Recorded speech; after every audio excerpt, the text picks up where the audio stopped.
the legend of the phoenix.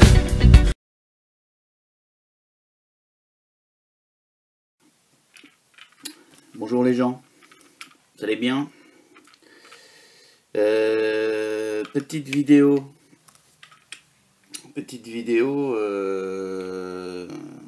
Ce matin j'ai été me promener, comme je suis en vacances j'en profite un petit peu pour traîner. Et de ce fait, je suis allé chez mon libraire du coin. Voilà, et mon libraire du coin, et bien voilà ce qu'il vendait. Du NOS. Donc il vendait les liquides, les cigarettes jetables, les cigarettes avec des cliros, les cliros qu'il y a dessus, je crois que des batteries rechargeables, des Ego, avec des cliros CO4 jetables, je crois, à 6,50 €. Autant vous dire que celui qui commence à vaper et qui va dans ce genre de truc et qui achète ce genre de matos, il est courageux s'il continue à vaper et qu'il laisse tomber les tueuses. Franchement, chapeau. Enfin bref. Hein, ça s'arrêtera pas tout de suite. Je crois que ça va me mettre de pire en pire. Mais bon.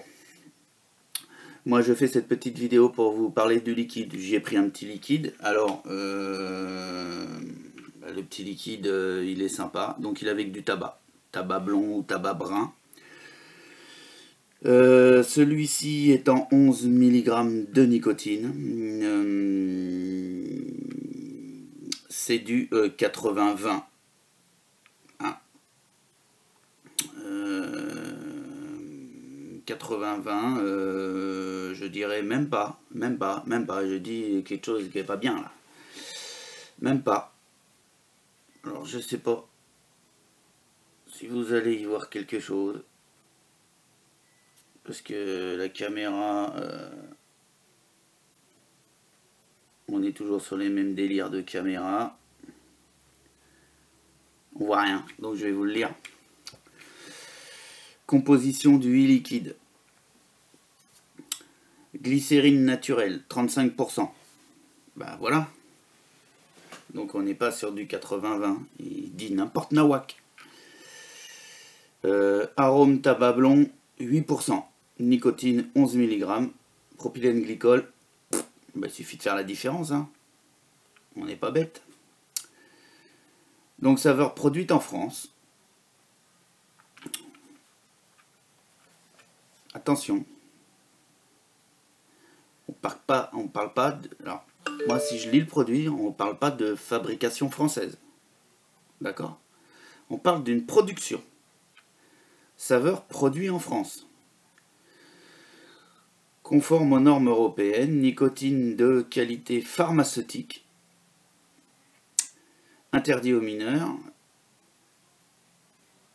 ne convient pas aux femmes enceintes ou allaitantes, aux personnes atteintes de troubles cardiaques ou respiratoires, toxique en cas d'ingestion, toxique par contact avec la peau, conservé sous clé et hors de portée des enfants. Porter un vêtement de protection, alors combinaison chimique avec masque et tout, hein, attention, hein, porter un vêtement de protection pour remplir vos cliros. Bon, je vais bien, on va pas critiquer, hein, on n'est pas là pour critiquer, voilà. Bref, en cas d'accident, de malaise, consultez immédiatement le médecin, si possible lui montrer l'étiquette, très bien, ça c'est ce qu'il faut faire, c'est top. La nicotine crée une forte dépendance. Ne commencez pas. Dangereux. Respectez les précautions d'emploi. Voilà. Donc ensuite, on a la date avec le numéro de l'eau. C'est pas mal.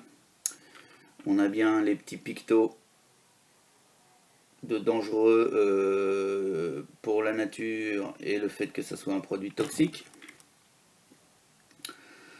On est donc sur du 20 mg. Attention, je récapépète, on n'est pas...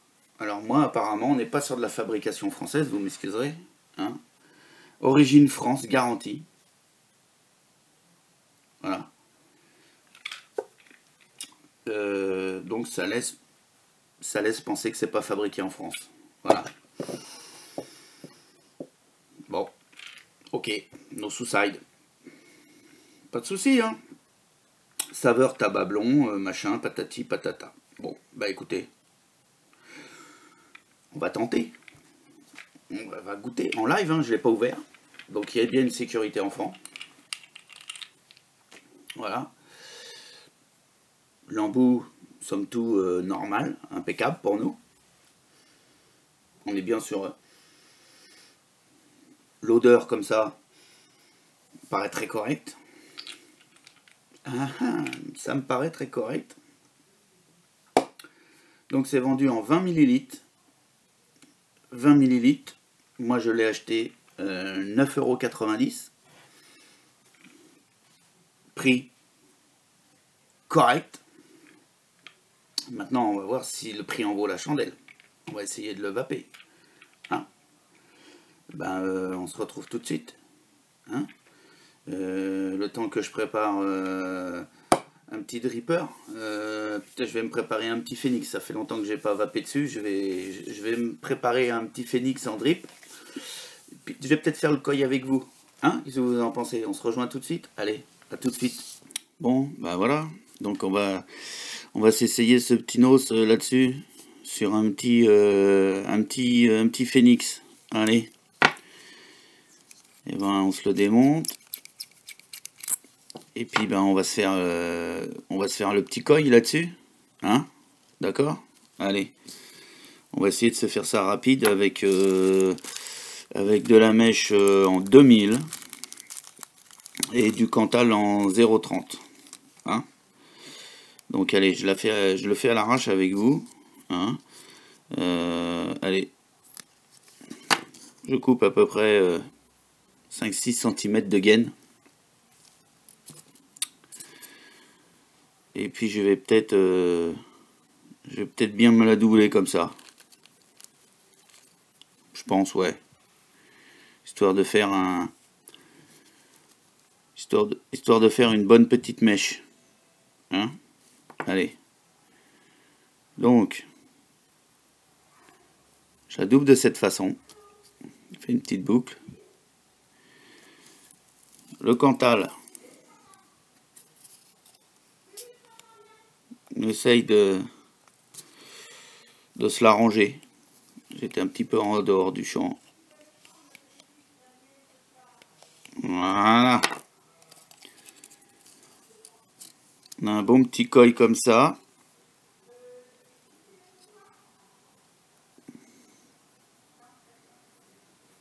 Hop. Allez, hop. Bon, comme d'hab, hein, on va pas s'éterniser sur la fabrication du koi. Moi, je vous préviens, en 0,30, c'est vrai que c'est un petit peu rigide quand même. On a quand même quelque chose de rigide. Et comme je suis en 0,30, je vais faire quoi? Allez, 3, 4 tours. Alors, 1, 2, 3. Allez, je vais faire 4 tours. Et je vous dis que le 0,30, il faut pas avoir peur de tirer un peu dessus quand même. Voilà, donc là je l'arrange comme ça vite fait. On le finira le plus. Là je coupe mon Cantal. Vous apercevrez que j'ai gardé, pour faire un peu d'économie de Cantal, plutôt que de couper le Cantal et après jeter les deux bouts, j'ai pris la décision de garder le Cantal sur la bobine. Là accessoirement c'est du carton. Et ensuite je coupe quand j'ai fini de faire mon koi. Ça me permet de faire des économies de Cantal. Voilà. Donc là vous avez à peu près mon koi qui se fait comme ça. On va essayer un petit peu de l'arranger de ce côté là. Pour essayer quand même de lui faire des spires à peu près convenables.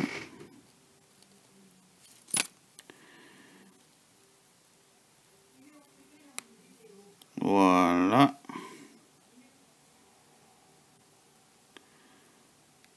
Voilà.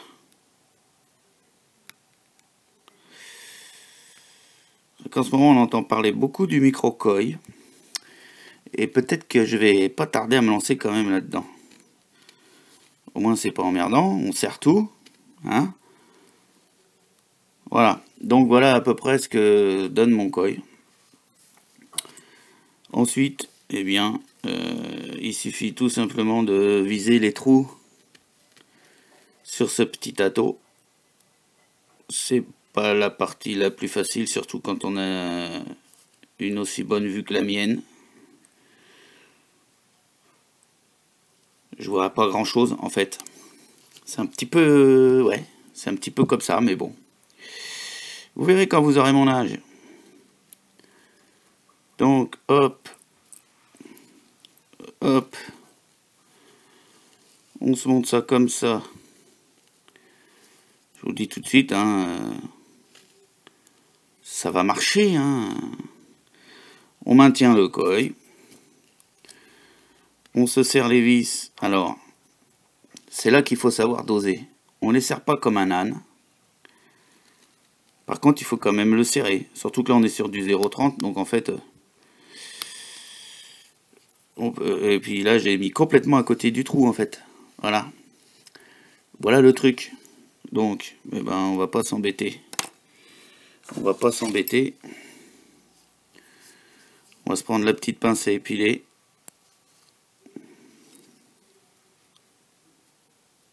On va aller se reviser le trou. Voilà. On continue avec la pince à épiler puisqu'on l'a. Hein. On se remboîte par là. Voilà. On resserre le tintin. Alors j'ai pas non plus un tournevis de première jeunesse. Mais bon. Il fait l'affaire, hein. Voilà. Et ben là ça tient. Juste comme ça, par curiosité. On va essayer de voir un petit peu ce qu'on a comme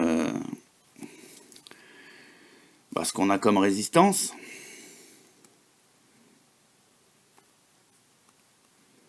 Donc, il me dit qu'il voit pas. Il me dit qu'il voit pas la résistance. Alors, on a deux solutions. Soit, ok, on est en court-jus. Soit on est trop bas, il la lit pas. C'est aussi une possibilité. Donc, bah là, on va se prendre un méca. On va tout de suite tenter le coup. Hein. Pas me prendre la tête pendant 2 heures sur pourquoi ça marche pas, machin. Si ça marche sur le méca. Voilà. Alors, je peux vous dire que je dois être hyper bas au niveau de ma résistance. Parce que je peux vous dire que ça envoie du lourd. Ça envoie du super lourd. Là. Donc, essayez de faire ça à peu près beau. On n'est pas des sauvages. Je dirais que là, on va couper le petit bout, là, quand même. Avec un petit bout de ciseau, histoire de faire quelque chose d'à peu près propre. Voilà. Le Cantal. Bon, on va se le couper aussi, hein. Parce qu'on n'en a plus besoin. Puisque la résistance marche. Donc moi je relève toujours un peu le Cantal comme ça, le long de mes tiges. Le long des plots. Voilà. Et ça envoie du lourd. Ça envoie du lourdingue. Je vais imbiber. Excusez-moi, je suis un peu hors champ. Je vais imbiber un petit peu le koi avec le nos que je vous ai parlé à l'instant. Voilà.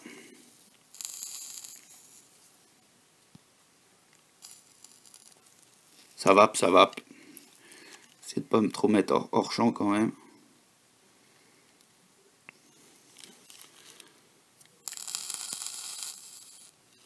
Ça envoie du lourd. Je vous dis tout de suite, ça envoie du lourd. Bah voilà. Ensuite, et ben on prend le petit bout de mèche, on remet le caps,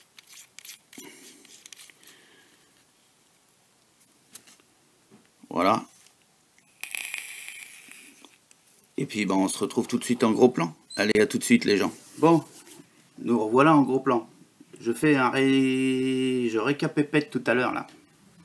En gros plan, moi j'avais mis, je sais pas si vous venez le voir à l'instant, la boucle j'avais mis la boucle en l'air comme ça, vous savez, et puis j'avais pris mon caps et j'avais pris la boucle, mais je suis idiot, mais complètement idiot, parce qu'à l'intérieur du phénix, vous voyez, si vous voyez un petit peu, ça fait un petit réservoir. Donc en fait la boucle, venez la faire tremper dedans.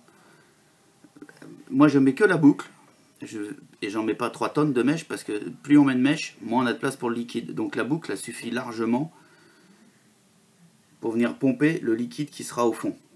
Hein, je sais pas, on va dire que dans le fond là, je vais peut-être en mettre quoi, 1 millilitre, je sais pas, on peut le voir tout de suite. Hein. Allez, on y va. On va compter les gouttes. 1, 2, 3, 4, 5, 6, 7, 8, 9, 10, 11, 12, 13, 14, 15 gouttes. 15 gouttes et je suis au ras du petit réservoir. Donc ensuite, je remets.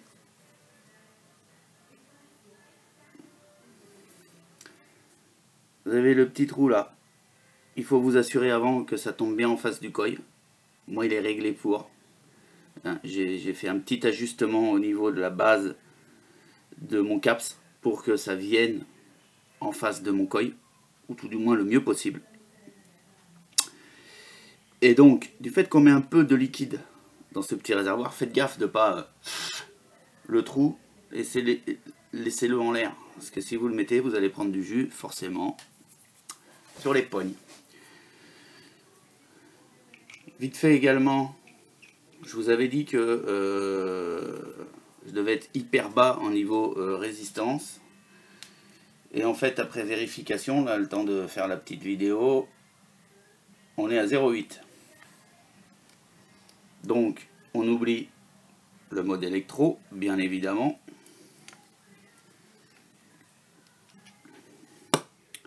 On va partir sur un cassant. Mode méca en 18500. Voilà.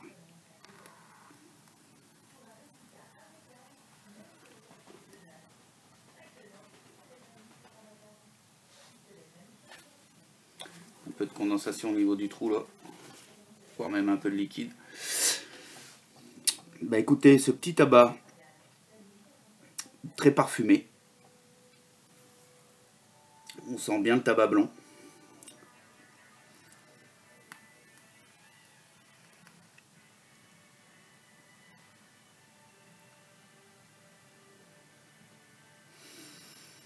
Tabac blanc, un bon hit.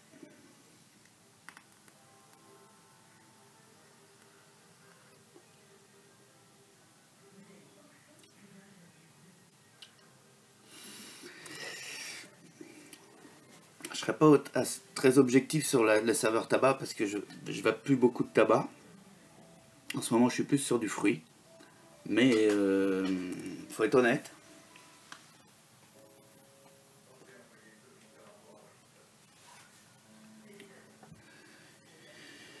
Il se vape très honorablement.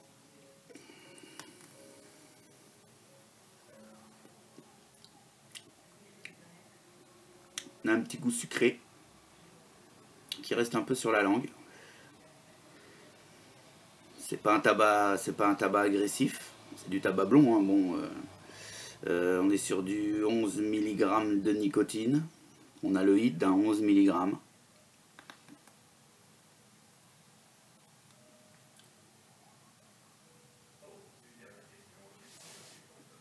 C'est une vapeur tout à fait correcte. Hein. Ils disent qu'on est à 35% de glycérine. Ouais.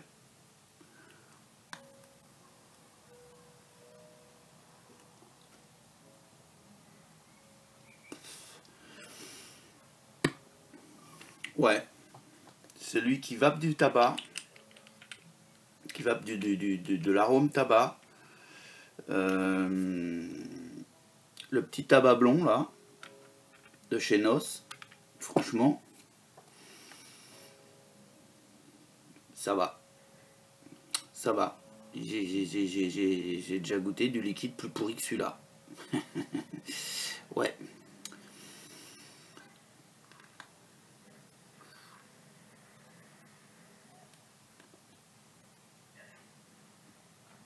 Bah, écoutez, je m'attendais à pire. Honnêtement, d'après tout ce qu'on entend parler à droite, à gauche, ouais, le Nos, machin, patati, patata, tété. C'est pour ça que je l'ai acheté, hein, pour moi avoir mon point de vue. Donc je vous transmets mon point de vue. Maintenant, il y en a sûrement du pourri. Même celui-ci va peut-être pas plaire va peut-être pas vous plaire à vous. Forcément. Et je dis encore une fois, tant mieux. Les goûts et les couleurs sont dans la nature, hein, chacun la sienne, chacun les siens. Ouais, mais en tout cas, il n'est pas dégueulasse. Il n'est pas pourri.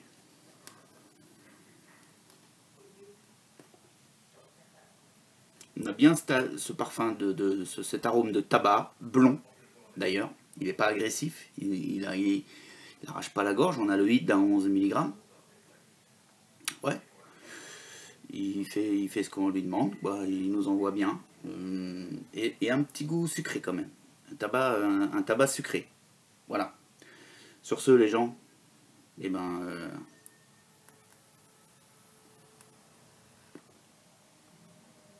bonne vape à vous. À bientôt, à la revoyure. Ciao.